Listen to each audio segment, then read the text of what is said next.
Bien-aimés dans le Seigneur, que Dieu vous bénisse. Alors, nous sommes aujourd'hui à vendredi 1er mai 2020. Alors, j'aurais peut-être souhaité, j'aimerais souhaiter peut-être aux travailleurs bonne fête de travail parce que je suis aussi en plein travail. Je pense que je me souhaite aussi moi-même bonne fête de travail. Bon, mais ce n'est pas ce qui importe le plus. Ce qui importe le plus, c'est qu'on dit que toute chose passera, mais sa parole ne passera pas. Alors, ce soir, le vendredi, alors que nous sommes vendredi 1er mai, alors je vais encore vous apporter la parole comme d'habitude. Vous savez que tous les mercredis et tous les vendredis, à partir de 21h, je suis dans vos portables et même dans vos ordinateurs. Ceux-là qui ont des Wi-Fi et tout cela peuvent me suivre dans ma chaîne YouTube. Alors, c'est cliquez seulement, tapez seulement Jean-Luc Moulanda, vous allez voir le docteur Jean-Luc Moulanda qui vous apporte la parole tous les vendredis et plutôt tous les mercredis et tous les vendredis à partir de 21h et les dimanches à partir de 12h. Alors, aujourd'hui, nous allons continuer avec le message que nous avons entamé même depuis dimanche. Ce message qui est très important, vous savez qu'il est même déjà au tableau, c'est « Attention, danger ». Le temps de Joseph passera-t-il inaperçu parmi les païens, donc parmi les nations? Le temps de Joseph passera-t-il inaperçu parmi les nations? Alors, c'est une question. Et peut-être que lorsque je mets ce thème, plusieurs ne peuvent pas comprendre le sens du thème parce que là-dedans, on parle de Joseph. Et Joseph, c'est un prénom, mais on se pose des questions. Quel temps de Joseph? Qu'est-ce que ça veut dire tout cela? Alors, c'est pourquoi je prends le temps d'expliquer un peu, et parfois, je prends un peu plus de vidéos comme ça. Vous allez voir que parfois, il y a plusieurs vidéos, vous allez voir le même thème parce que j'essaie d'expliquer un peu amplement ce que je veux dire parce qu'il y en a aujourd'hui, beaucoup de gens n'ont pas la capacité de bien appréhender les Écritures, alors ne peuvent pas comprendre ce que je suis en train de dire maintenant. Alors je prends le temps de bien expliquer. Donc souvent un peu de patience, souvent ne cliquez parce que à l'heure actuelle par rapport à la technologie, on n'est pas encore bien outillé par rapport aux frères qui m'aident là. Alors parfois on met ces vidéos un peu en coupure, en plusieurs coupures, parfois ça peut faire 3-4 coupures. Alors essayez de regarder toutes ces coupures parce que c'est très important. Et dites à ceux qui ne sont pas encore câblés, informez-les qu'il y a tous les mercredis et tous les vendredis à partir de 21h et les dimanches à partir de 12h, vous avez droit à des vidéos qui parlent des messages captivants, qui parlent des véracités, des vérités cachées de la parole de Dieu. Alors vous êtes libre parce qu'avec le temps, on a l'occasion même, pourquoi pas, d'avoir des directs et pourquoi pas poser des questions et voir des messages, questions et réponses. Ça vous fera plaisir. Alors on essaie de voir. Alors aussi, si vous voulez aussi contribuer dans ce ministère, vous êtes aussi libre parce qu'il y a des numéros qui s'affichent souvent. Et ces numéros-là pourraient faire tout parce qu'il y a des maisons qui peuvent vous permettre de pouvoir contribuer à votre modeste, avec vos modestes moyens. Bon, vous savez, ici au Gabon, c'est intermonnaie pour ceux qui sont au Gabon et même ceux qui sont loin, ils connaissent un peu notre moyen, peuvent simplement appeler ces numéros et dire comment vous pouvez contribuer pour que désormais, on ait pourquoi pas, même ces prédications en direct, parfois c'est meilleur, et on a essayé de demander à Google, ils ont dit que pour avoir les prédications en direct, il faut avoir une quantité de vues. Alors c'est cette quantité de vues qu'on veut atteindre, et il faut qu'on atteigne au moins 1000 vues, je crois au moins 1000 vues, bien 500 vues, pour pouvoir avoir au moins un direct, et c'est mieux. Donc, communiquez à vos amis, dites-leur que il y a quelqu'un qui apporte vraiment quelque chose d'extraordinaire, et pour que les vues augmentent, et comme ça on essaie de mettre un peu de moyens pour pouvoir avoir des directs, et pourquoi pas, au moins ce serait plus vivant, parce que là on fait un léger direct, parce que après on essaie d'apporter ça, et puis une heure plus tard on vous envoie ce qui a été prêché. Alors donc désormais essayez de faire tout, contribuez à votre moyen, c'est votre modèle de contribution nous plaira, que ce soit 1000 francs, 2000, 5000, ça dépend, mais c'est pour pouvoir, pour la bonne cause, c'est parce que c'est la bonne manière de pouvoir mettre la garantie de son salut, parce que on dit celui qui fait du bien les petits, c'est à moi, parce que vous contribuez dans le royaume des cieux. Au lieu de prendre cet argent et les jeter dans tout ce qui n'est pas approprié, c'est mieux de prendre ça et contribuer dans le royaume des cieux, parce que lorsque vous découvrez, comme dit Jésus-Christ, lorsque le royaume des cieux, comme quelqu'un qui a découvert un trésor sur une parcelle, il vend tout ce qu'il a comme bien et il s'en tape de cette parcelle. C'est exactement ce que je veux que vous puissiez faire, parce que c'est votre parole, ce n'est pas la mienne. Moi aussi, j'ai accepté Jésus un jour jusqu'à ce qu'il m'a appelé, et je pense qu'au travers de cette parole, beaucoup de gens vont être délivrés, beaucoup de gens vont comprendre la bonne cause du royaume des cieux, beaucoup parfois qui pensaient servir Dieu alors qu'ils ne le servent pas, parce qu'il y a beaucoup parfois aujourd'hui sur la terre qui pensent servir Dieu en disant le nom de Jésus, en allant dans les églises, en faisant tout ce qu'il y a comme, et ils ont parfois quelques émotions, et ils ont parfois même eu des bénédictions, parfois en pensant que cela, mais ce n'est pas le cas parce que tu peux avoir des bénédictions, tu peux avoir tout ce que tu veux, mais aussi longtemps que tu n'es pas dans la voie de l'Éternel, l'issue c'est la fin, parce que la Bible dit qu'une telle voie paraît juste, alors son issue c'est la fin. C'est pourquoi la Bible nous dit que plusieurs viendront au jour du jugement, au dernier jour, diront, Seigneur, Seigneur, nous avons prophétisé à ton nom, on a chassé les démons à ton nom, on a fait beaucoup de miracles à ton nom, et Jésus leur dira, éloignez-vous de moi, je ne vous ai jamais connu, où vient l'iniquité? Comment des gens qui ont pu faire autant de miracles, qui ont aussi été peut-être fidèles à l'église, seront chassés au dernier jour? Parce qu'ils ont servi Dieu en dehors de sa volonté. Ils ont parlé de Jésus, ils ont peut-être chanté beaucoup de cantiques, peut-être qu'ils étaient des diacres, ou je ne sais pas comment on peut dire, diaconés dans les églises, des pasteurs, des pastoresses, je ne sais pas. Mais le problème, ce n'est pas ça. Le problème, c'est de connaître la volonté de l'Éternel. Et il y a une volonté qui a été tracée. Dieu n'est pas un Dieu de désordre. Dieu est un Dieu d'ordre. Il sait pourquoi le monde existe. Il sait pourquoi le monde est dans cette position. Parce qu'il y a un plan. Et ce plan, il veut le connaître. Nous, vous savez que depuis, j'ai apporté un message sur le plan. Alors, le plan de Dieu pour le salut de l'humanité. Et c'est là qui a continué jusqu'à ce que Dieu a amené les 3 hommes les plus élevés que Dieu a désigné pour faire connaître à l'humanité le plan du salut. Et c'était très important.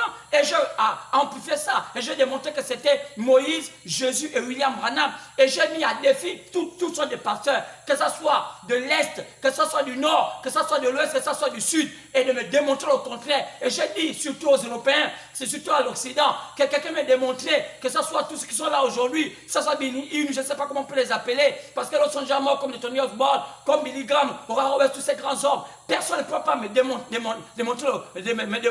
mais montrer le contraire. Parce qu'il fut le serviteur de Dieu le plus élevé du XXe siècle. Aucun homme jusqu'à aujourd'hui n'a pu rivaliser la qualité de don que Dieu lui avait donné. C'est pourquoi, lorsque j'ai accepté le Seigneur et que j'ai découvert ces trésors, je me suis accroché à cet évangile qui est réel. Je ne me suis pas accroché à l'homme, mais je me suis accroché à la parole qui est réelle, qui est vivace, parce que je sais où je viens et je sais ce que j'étais. Et quand j'ai découvert ce Jésus qui est réel, pas un Jésus photocopie, mais un vrai Jésus, accompagné des signes, des véritables signes, alors je me suis accroché jusqu'à aujourd'hui, et ça me fait beaucoup d'années, plus de bientôt aujourd'hui, plus de 27 ans que je suis là, et je ne lâche pas, parce qu'il est réel. Quel que soit ce que le monde pourra me dire, quel que soit ce que les gens pourront me dire, même les parents, personne ne pourra me décourager de ce Jésus que j'ai rencontré. Pas un Jésus d'église, pas un Jésus d'un système, pas un Jésus des ecclésiastes, mais un Jésus réel, avec des vérités vérifiées. Donc c'est pourquoi je vous dis, faites aussi de même.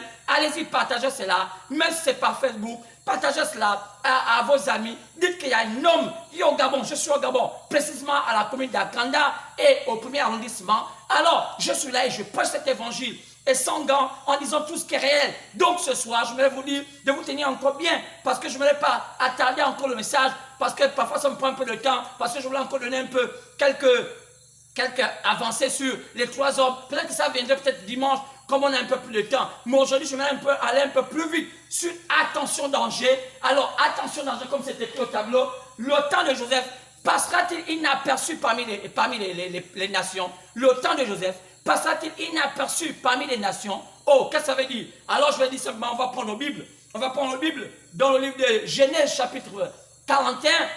Genèse 41, partant du verset 37. Oui, partant du verset 37. Alors je vais lire une partie de l'écriture. Et si vous êtes là, vous pouvez vous lever.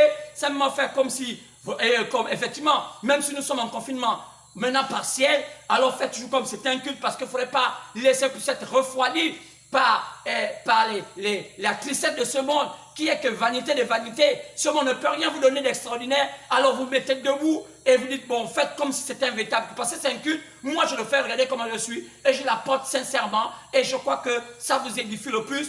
Et pour montrer vraiment que ça vous édifie, vous pouvez cliquer pour dire que c'est très bien, et c'est bien, et j'apprécie, et encouragez-moi, et ça me fera plaisir. Alors je crois que vous êtes levés, on va lire dans le livre de Genèse, chapitre 41, partant du verset 37, alors lisons cela. Je crois que vous êtes debout, levons-nous. Ces paroles plurent à Pharaon, à tous ses serviteurs. Et Pharaon dit à ses serviteurs, trouverions-nous un homme comme celui-ci, ayant en lui l'Esprit de Dieu? Et Pharaon dit à Joseph, puisque Dieu t'a fait connaître toutes ces choses, il n'y a personne qui soit aussi intelligent, aussi sage que toi. Je t'établis sur ma maison, et tout mon peuple obéira à tes ordres. Le trône seul m'élèvera au-dessus de toi. Pharaon dit à Joseph, vois, je te donne le commandement de tout le pays d'Égypte. Pharaon ôta son anneau de la main et le mit à la main de Joseph. Il le revêtit d'habits de félin et lui mit un collier d'or au cou. Il le fit monter sur le char qui suivait le sien, et l'on criait devant lui à genoux. C'est ainsi que Pharaon lui donna le commandement de tout le pays d'Égypte. Il dit encore à Joseph, je suis Pharaon, et sans toi, personne ne lèvera la main ni le pied dans tout le pays d'Égypte. Pharaon appela Joseph du nom de Sephnet Paranéa, et il lui donna pour femme Asnath, fille de Pontiphar, prêtre d'On. Et Joseph partit pour visiter le pays d'Égypte. Que le Seigneur bénisse la lecture de sa parole. Au nom de ce que j'ai ainsi prié. Amen. Vous pouvez vous asseoir. Alors, qu'est-ce que ça veut dire? Je suis dans le message aujourd'hui. Attention, danger. Le temps de Joseph passera-t-il inaperçu parmi les nations? Alors, je vous ai lu juste une partie du chapitre 41 de Genèse. Ça parlait de l'histoire de Joseph. Alors, Joseph était en Égypte. Mais avant qu'on ne parle de Joseph en Égypte, on peut juste avoir un petit retour en arrière sur l'histoire de Joseph. Qui était Joseph? Joseph est issu d'une famille de 11 garçons. Alors, il était le 11e. Parce que son frère, son dernier, qui s'appelait Benjamin, était le 12e. Joseph avait pour papa Jacob, qui était le fils d'Isaac. Alors, il avait eu 2 femmes, sans compter 2 servantes. Et c'est par Jacob, qu'on appelait plus tard Israël, que cette famille fut fondée, qu'on appelle aujourd'hui Israël. Alors, vous savez comment ça s'était passé? Joseph était issu d'une maman qu'on appelait Rachel. Et Rachel n'avait fait que 2 enfants. Et l'autre, elle avait sa sœur, à qui elle était aussi en mariage, qu'on appelait Léa. Et vous savez que Joseph aimait plus Rachel que Léa parce que Léa était un peu borne. Mais plutôt, je dis Jacob. Jacob aimait mieux Rachel que Léa parce que Léa était un peu borne. Alors, en réalité, Rachel était la femme de son cœur. Et Joseph fut le premier enfant qui était issu des reins de Rachel alors qu'elle était stérile. Donc, après, Rachel était morte.